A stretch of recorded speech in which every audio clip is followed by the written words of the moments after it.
Hi, and welcome to Inspiration from the Conversation. It's here that I hope that you'll find inspiration. My name is Jeff, and this is episode 19. Can I still get some ice cream and a piece of cake? Well, let me explain. A few weeks ago, I walked into the break room at work, and a few coworkers were talking about Trump. One coworker said, "Them Democrats." I said, "What about them Democrats?" Another said, "Jasmine Crockett." And I said, "I love her." It was on like popcorn. We talked about immigration, January 6th, and freedom of speech. The co-workers sitting at the table felt that Trump was doing a great job concerning immigration. They didn't have a problem concerning the insurrection. And lastly, they didn't feel as though we were starting to lose our freedom of speech. It was me against 8 Republicans. They handed my backside back to me. In other words, they brought it and I lost the battle. I was told that I contradicted myself when I said that I understood what they're saying about immigration. But if I was able to finish my statement, I would have said there has to be a better way. Separating parents from the children is not the answer. The last time Trump did this, the parents, because of their status, were separated from their children for 8 months or more. When I asked about the January 6th insurrection, they were fine with it as well. I didn't get the chance to question them on the fact that Trump pardoned all those arrested. Never mind that they trespassed on government property and threatened some senators with bodily harm. Wait, I did ask if they felt as if our freedom of speech was being taken away. One hollered out, "Not here." I just didn't get the opportunity to ask, what do you call it when a president and his administration holds back federal funding to colleges and universities because he doesn't like when students express their opinions of him and what he's doing to the United States? Once again, or should I say once, everyone, calm down. No one at that table spoke to me for several weeks. No good morning, nothing. 3.5 weeks ago, I want to say, I worked a Saturday, and one of my coworkers that was sitting at the table during that Trump conversation was working too. We were parking cars and getting them ready for the coming sale. I was on lane 2, and I finished parking the car I was driving. This coworker was in the process of moving one car out of the way so they could park the one he brought to the lane. So while he moved the car that was in the way, I got in the car that he brought to the lane and parked it for him. All he had to do was move the car that was in the way back in place. In other words, he didn't have to move 2 cars.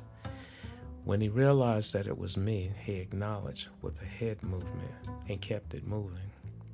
Later that day, he said that he appreciated my help, and I said no problem. From that day forward, one by one, they began to speak to me again, with the last person who said hello to me about 2.5 weeks ago. I don't care for their or should I say, political ideology. I guess that's what I need to say. And it's safe to say that they don't care for mine either. But if we're co-workers, can't we still help one another? I was, recently, I was telling my sons this story. The point that I was trying to make is this. If you're working with other people, you should be able to express your opinions, but help each other even if you don't agree. This approach can be used on a job with difficult coworkers or supervisors. But I also believe that this to be true even with family. Regardless of what we think, Family will not always agree, and at times will be mad with one another. You can't choose family. You can still break bread and have ice cream and cake too, right? Case in point. I guess it was, I know it was several years when my mother died. I was trying to get in touch with my brother. He was the older of us. I called his second ex-wife. She hadn't heard from him in quite a while. 2 weeks after contacting her, he showed up at my house. I said we talked for a while, and he moved into the house next door. After a while, my brother began to control. He tried to control me, I guess I should say, telling me what I was going to do for him. At this time, my grandmother was also living with my family as well. Now he was trying to tell me how to care for my grandmother and how nothing better not happened to her because he was living next door and not having a job. Support was coming from my late wife and I until I shut it down. One morning, he came to the house and demanded breakfast and a few other things. He was raising his voice like he was the man. I told him to get out. He kept talking, and again I raised my voice and told him to get out. I escorted him to the front door, told him to go find a job, and then I put him out. Afterwards, I called my brother from another mother and asked him to come and get my guns. In 2 weeks, I had the power turned off at the house. I did check to see if he had a job before I turned it off, and he didn't. So that's on him. From this point forward, we went back and forth with one another. He never cursed me out, nor did I, but he did call me just a half brother, and that hurt. But in the end, I guess it was the truth. We had the same mother, but not the same father. But I did consider him my full brother. It didn't matter because I never backed down to him. Several weeks passed by, and he found himself in jail for a spell. Afterwards, he got out. When he saw me again, he said he was impressed with me because I stood up to him. Then he said he was headed back to New York. He said he loved me, and I said I loved him too. That was the last time we spoke. Several months after he left North Carolina, he ended up in Rikers Island in New York. It was there that 2 guys jumped him and beat him really bad. He died as a result of his injuries. We really had a difficult relationship. My brother was 14 years older than me. And it was just really difficult. But I can't deny that, the fact that, I loved him and he loved me, regardless of,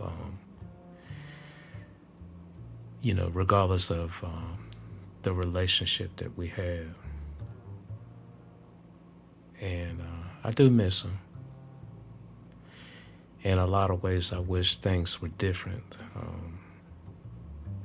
But he was just really going through some things. And he was just getting into a lot of different things. And but I mean, that's just the way it is sometimes. And so that's why I'm so thankful that my children are the way that they are.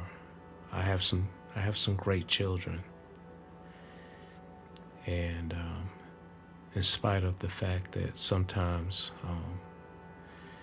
the siblings don't all get along, but I still believe that we love one another. And it's not like some families that I know of that,